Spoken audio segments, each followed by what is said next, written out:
So, as I was saying, I want to share some thoughts today about the historiography of Islam and how I'm using that in my commentary on the Quran. Because this commentary on the Quran I'm doing is, as I say, both historical, philosophical, and theological, and it's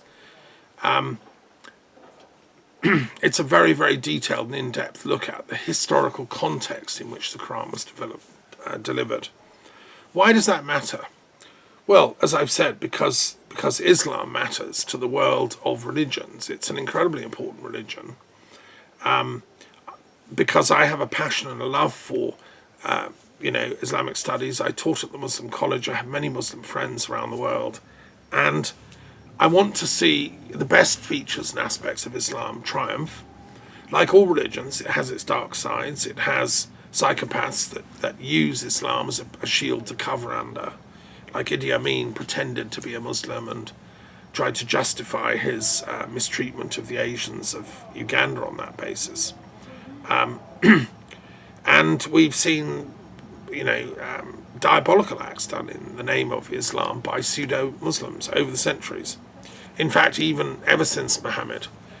I want to talk about all that. It's a big subject. And I want to talk about specifically a surah, which is Surah 30 in the Quran. So I'm going to start with a little reading from that, because it's a really interesting surah. It's called Ar-Rum, the Roman Empire. And it's a late Meccan surah. We mean by that it was delivered by Muhammad prior to the Hijrah, which took place in 622 AD. And that is the first year of Islamic chronology.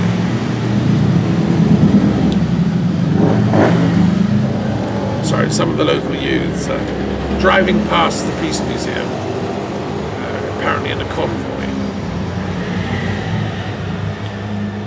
I should maybe at this moment just mention my respects to Terry Dobney, the Archdruid of Avebury, who died recently. And we had an online Zoom memorial service, like a Quaker-style hour-long meditation in his honour.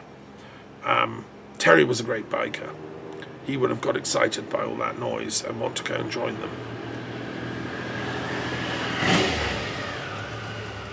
This guy was late.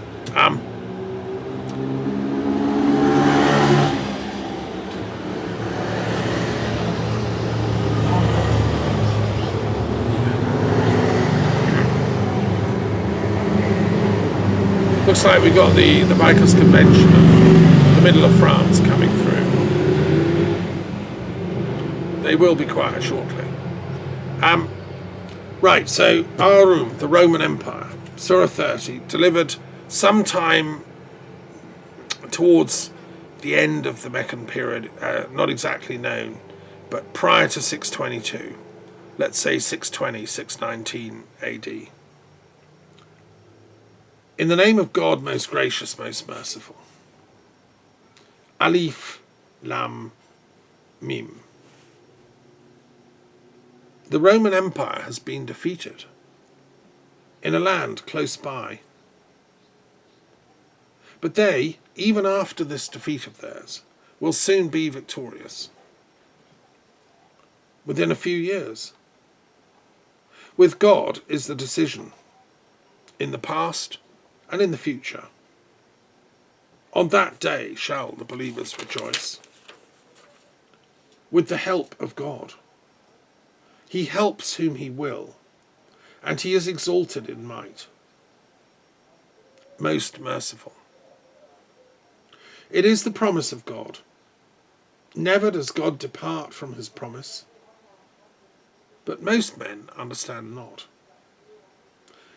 They know but the outer things in the life of this world, but of the end of things they are heedless. Now that's the opening verses of this wonderful Surah 30 on the Roman Empire. And, it's a very interesting historical surah, because we can situate the Quran into the chronology of what was going on in the Roman Empire. Now, what Muhammad means, what the Quran means by the Ar-Rum, is Byzantium.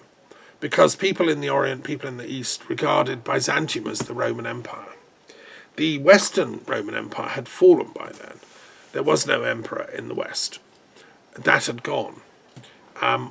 But it lived on in Byzantium, which regarded itself as the real Rome, the successor state, and did so right up until 1453. And the emperor was regarded as an emperor by all his staff. I've been to Byzantium, amazing city, or Istanbul as it's now called. Well worth visiting. So, okay, let's look at the background to this. Muhammad was born in 570 AD, and he married Khadija at the age of 25 in 595. Now that's an incredibly important date, and the impact of Khadija on Muhammad and his thought formation, his thought world, cannot be underestimated. Khadija was already some kind of a Gnostic, Christian, esoteric person, and her cousin, Waraka, likewise, was part of that esoteric oral Christian tradition that had permeated Arabia. And they almost certainly had access to some of the biblical texts. She was a wealthy woman in Mecca, and she was a merchant who traded with distant places like Damascus and almost certainly the Lakhmid capital of Hira, which was over towards Iraq, very close to what is now Kufa, or became called Kufa, and it's in southern Iraq. And it was an immensely important cultural capital of this kingdom, the Lakhmid kingdom, which was pagan Arab. But in its capital city of Hira, it had many Manichaeans, many Jews, many Christians, particularly Nestorian Christians, who had a slightly different theology. They didn't emphasize the Trinitarian idea of Christianity. They opposed it. And also Gnostic Christians would have been roaming about, and Zoroastrians, because Hira was on the trade routes towards Persia, which was an important superpower in the day. So the Lakhmid kingdom was a sort of buffer state with Persia. Now, the fact that Muhammad went there, I think you can see on every single page of the Quran. Going to Hira would have shaped his thought world. He would have talked to people, fellow merchants, people in the cafes, and he was a clever boy, a clever young man, who was interested in learning all this stuff. And his wife, Khadija, who was making his career possible, would have told him about, gosh, when you go and trade in Hira, you must look up whatever, the old Nestorian, he'll explain the stories about Jesus. Or go and look up the rabbi in Hira, who will explain to you the stories of Moses. So that's all the background, and that's shaping Muhammad's world. So he marries Khadija in 595, and at that point he's learning his prophetic trade, as well as becoming a merchant. But that was kind of incidental. What Muhammad really wanted to do was find ultimate truth, like all of us. He wanted to know what is God, what is divine intelligence, what are these gods they worship in Mecca? Are they the best gods? Are they the real gods? So he had 15 years of travel and study and learning. And it wasn't until 610, which is 15 years later, that he first began to download the Quran. Right? Now, those 15 years of Muhammad's life are absolutely seminal to what was going on in his psychological formation. Nobody's ever really written a proper psychohistory of Muhammad, and that's one of the things I'm doing in the Quran commentary. Because I'm a transpersonal psychohistorian, and the formation of people's thought worlds and mental outlooks is really connected to our psychology, obviously. It's connected to the influence we have, our parents, our lovers, our wives, girlfriends, husbands, our travels. I mean, I'm shaped by all the people I've known in my life, my parents and my family, and all the people that helped educate me and still do, and all my relationships. And, I'm the sum total of all of that in my psychological makeup and all the influences I've had. Well, it was the same with Muhammad, same with all of us, right? This is just common sense what I'm saying, but it's often ignored. And unfortunately, the official or exoteric hermeneutic of Quranic studies works against this, because the official hermeneutic is, no, the Quran came direct from God. You can't even ask anything about its formative years in Muhammad's mind, because no, it came from God. Well, I'm afraid, we obviously have I have a different view of what God is to that kind of a theology.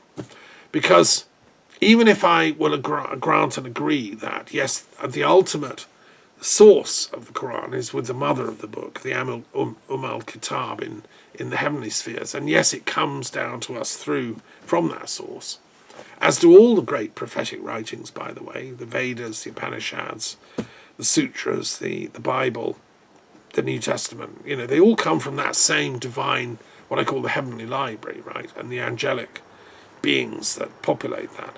But they're filtered through the prophetic intelligence, so that the source is in what I call divine intelligence.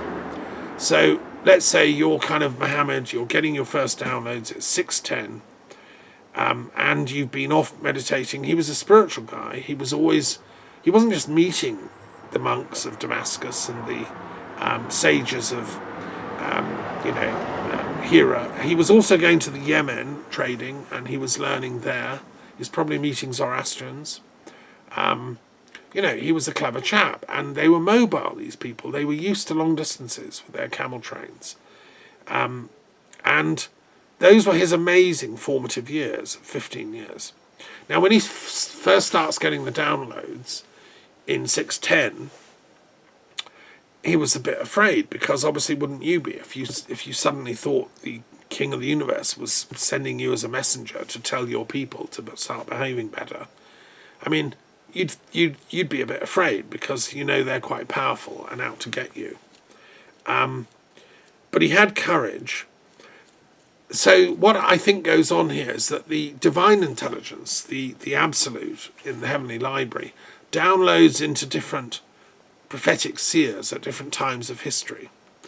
And, that could be Moses or Zoroaster or Rama or Buddha or Jesus or Moses or etc., etc. The names are there in do a degree in religious studies, and you'll learn all these names.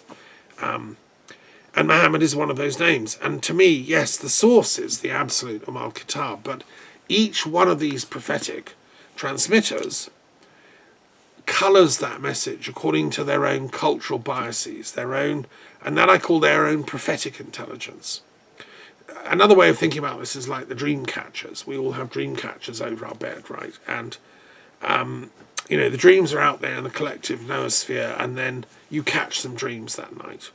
So all the wisdom of all the prophets is out there in the collective divine intelligence.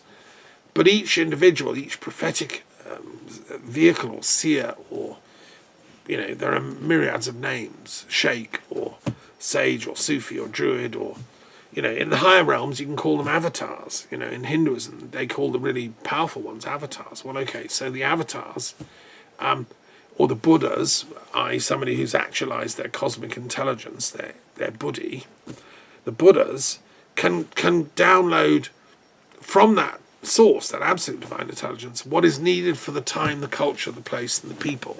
And they'll do it in the language those people speak. There's no point being in Greenland with a bunch of Eskimos and getting a load of downloads in Arabic.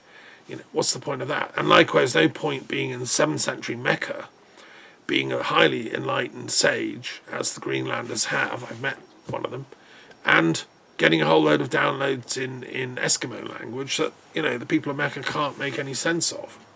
So no, the prophetic intelligence is constantly updating its oeuvre, and that's the character of cumulative spiritual wisdom of humanity. Okay, so that's kind of where I'm coming from in my commentary on the Quran, and therefore it's incredibly interesting and important that we study the lives and the psycho-historical formation of these different prophets as they begin their teaching careers. Now, so far as I'm aware, anyway, I'm doing it for Muhammad. I've done it already for Jesus in my commentaries on the New Testament in depth. Listen to them. But obviously Muhammad comes after, 600 years after Jesus. And therefore it's really interesting to see how his psychological formation affects what comes out as the Quran. So he begins his prophetic teaching in 610. And at first that was in private. It was only with Khadija, Ali, Fatima, his daughter, a very, very small circle. These were private sort of evening classes for the small number of students who were interested. And the most important was Khadija, undoubtedly. And she, as I say, was in a sense, I think, had sort of partly invoked them in Muhammad. She was herself a Gnostic Christian, esoteric. We'd call her a Muslim, which is a word that obviously was developed in this circle I'm talking about. It meant someone who'd surrendered to the absolute divine nature, so what I call the divine intelligence in the heavenly library. So, that's created the entire planet. It's created all the prophets. It's created every single one of us, you, me, every flower, every hill, every tree, every book and everything is a product of that absolute divine intelligence, which Hegel talks about, and philosophers, we honour that. And Plato talks about it too. He calls it the one, the good, the absolute was Hegel's term. For 3 years, it was shared only in a small circle. And then after 613, Muhammad began to share it publicly. And now this is very interesting, the timing of this. Now I want to zoom back out and look at this in a historical perspective, because this was taking place in Mecca, in a trading emporium, which had links to the Lakhmid kingdom. It had links to Yemen. It had links to Damascus and Syria. It had links across the Gulf to Abyssinia, and through that up to Egypt. I mean, the people of Mecca were not stupid. They knew all these places. They had trading links to them, and many of them had travelled there. The active ones, including Muhammad. So he starts sharing in 613. And what was going on? Okay, the great Persian Empire, which was off in Persia, and controlled the other side of the Lakhmid kingdom. I mean, where the Lakhmid kingdom stopped, the Persian Empire began. And it was a superpower. It had huge armies. It had an ideology called Zoroastrianism. It had its own version of what I just said about prophetic history. But it believed that had stopped with Zoroaster. There'd been a rupture. That was it. That was God's final message to mankind. And now we all just had to follow what the Persian emperor and his religious elites interpreted and said with the words of Zoroaster, and we just all had to follow that line. You couldn't question it. There was no sort of possible future in alternative downloads coming, and therefore it had become a sort of a false ideology, in my opinion. Just much as, and the irony is that the same had happened in the Byzantine Empire.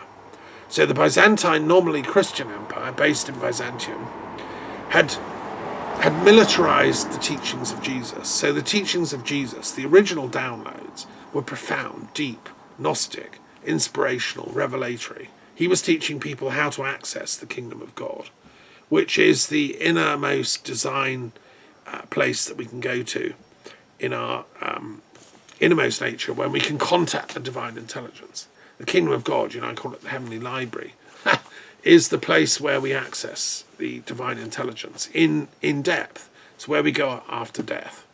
But in this world, we can contact it in deep meditation, deep prayer, out-of-body experience, in deep moments of rapture and ecstasy, in nature by blending with the natural world, the aura of the planet. Green mysticism is another way of accessing the divine intelligence. And as we do that, then we become freed from ego, grasping, suffering, the pain that comes from false desire, as Buddha pointed out. And so, but unfortunately, all that beautiful teaching of Jesus, which is, I think we can reconstruct it from the original Gospels and the other Gnostic scriptures, and I've commented on these in depth. That original teaching was changed and transformed in the 300s, when the Roman Empire adopted Christianity as its ideology. You know, Constantine saw it as a chance to rally the troops, and these emperors had been pretty nasty people. They'd been fierce, violent, war gamers. You know, Caesar started the ball rolling with his horrendous attacks on Gaul here, and he massacred, it's thought, about a million people. Most of these emperors died in battle or were murdered or killed. One of them was struck by lightning, interestingly. You know, converting to Christianity it slightly improved them. They weren't doing mass rape and torture and so on. They at least had a vague sense that they should be good people. And but if you look at the history of Byzantium, it is a nightmare of intrigue. Byzantine politics, stabbing in the back was just normal behaviour, and continual militarism. So that wasn't Christianity, that was Constantinianity. I mean, people blame Paul, but actually no, it's not Paul's fault, it was Constantine's fault.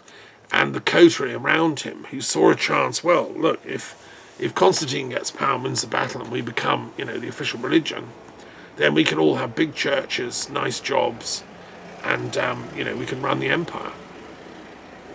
And then, of course, they all started bickering and falling out, and you had war games between the bishops over whose version of the Trinity was accurate. Was it my version, or your version, or his version? They all agreed pretty soon that the Gnostics were wrong, because they were teaching direct access to the kingdom of God, which is actually what Christ had been teaching. So no, that can't be allowed. So the one thing they agreed was persecuting the Gnostics, who then had to bury their scrolls and stuff in the desert. We know from the Nag Hammadi collection, which was done in about the 400s, that there were these Gnostic groups who had these amazing teachings, like the Gospel of Thomas and you know, Thunder Perfect Mind and others, which we've looked at in the Mary Magdalene Studies Association. So the Christian state superpower of Byzantine emperor had become a closed thing.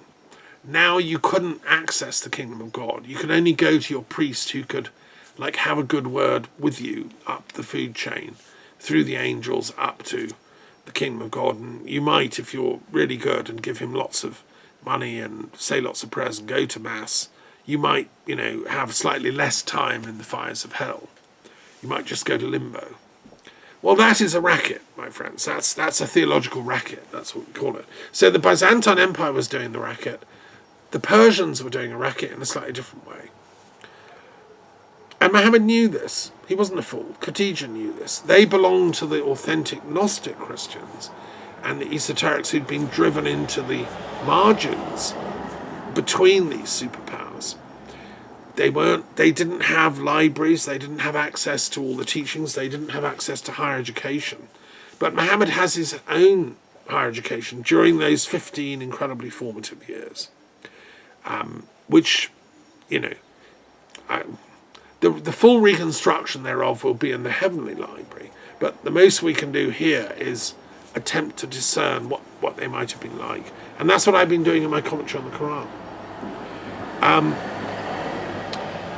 Now, in 603, right, the Persians attacked the Roman Empire. So a war started.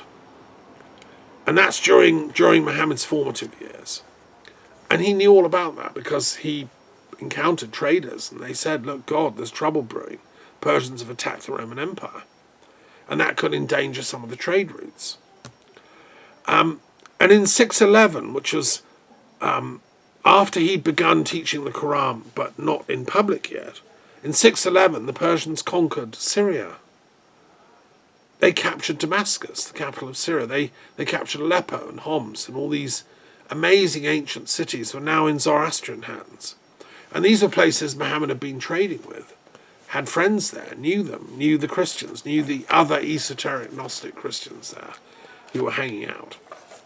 And he must have felt really terrible, actually, about these losses to this Zoroastrian ideological sort of militarism. And then in 613 he goes public, but then in 614 Jerusalem falls. Jerusalem was for him like a Mecca. It was at this early time, the Qibla, you prayed towards Jerusalem. That was the place where you pointed. And in that year, 614, 1 year after he went public, it fell to the Persians. So the Zoroastrians took over, and apparently they slaughtered a lot of the Christians. Interesting enough, the Jews on the whole quite welcomed the Zoroastrian imperial ascendancy and were helping to fund it. They had great mercantile trade routes of their own throughout these regions. And the Jews actually really benefited from the expansion of the Persian Empire, or the re-expansion.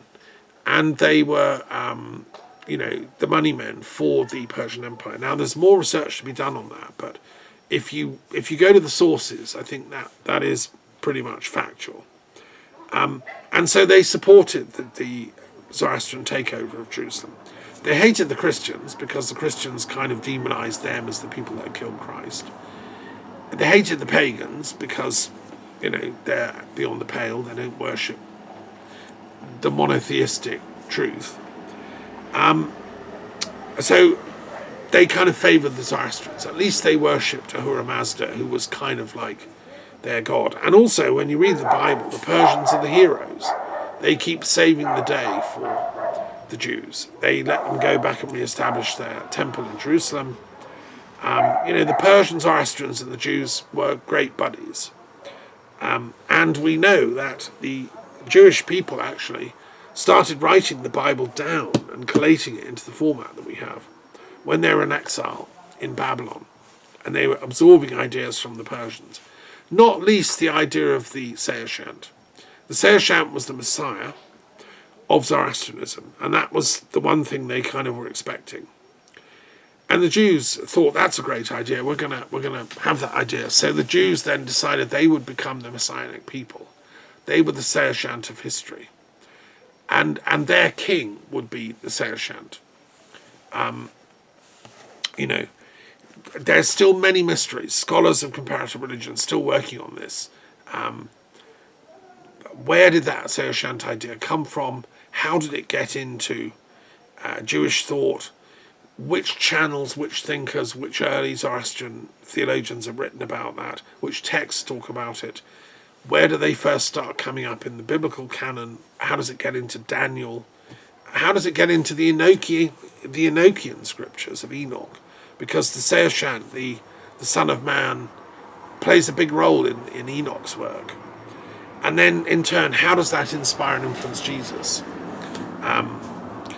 Because it certainly did. We know that Jesus had read the book of Enoch, that he got his marching orders, If history's a play, and we're all improvising here, and God is the director, then Jesus had got his roll notes from the director of history via the book of Enoch. He was told, yeah, you're going to play the Sehershant this time, mate. Here's what you got to do. And he does it to the letter. Except he kind of improvised is the death and resurrection thing.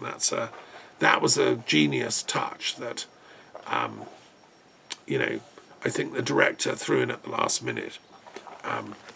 We can talk about that. And Muhammad knew all this. Muhammad and Khadijah knew all this. Muhammad knew about the resurrection. And he understood that Christ was indeed the Sehershant, the Messiah. He supported that, which kind of in the war between the Zoroastrians and the Persians kind of puts Muhammad on the Christian-ish side, but not on the Byzantine Constantinian side. He's on the Gnostic, authentic, Christian-ish side.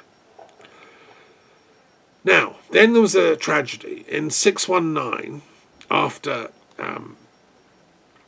9 years of these surahs coming, he's been channeling the Quran ever since 610. Now, in 619, his beloved wife and mentor, Khadijah, dies.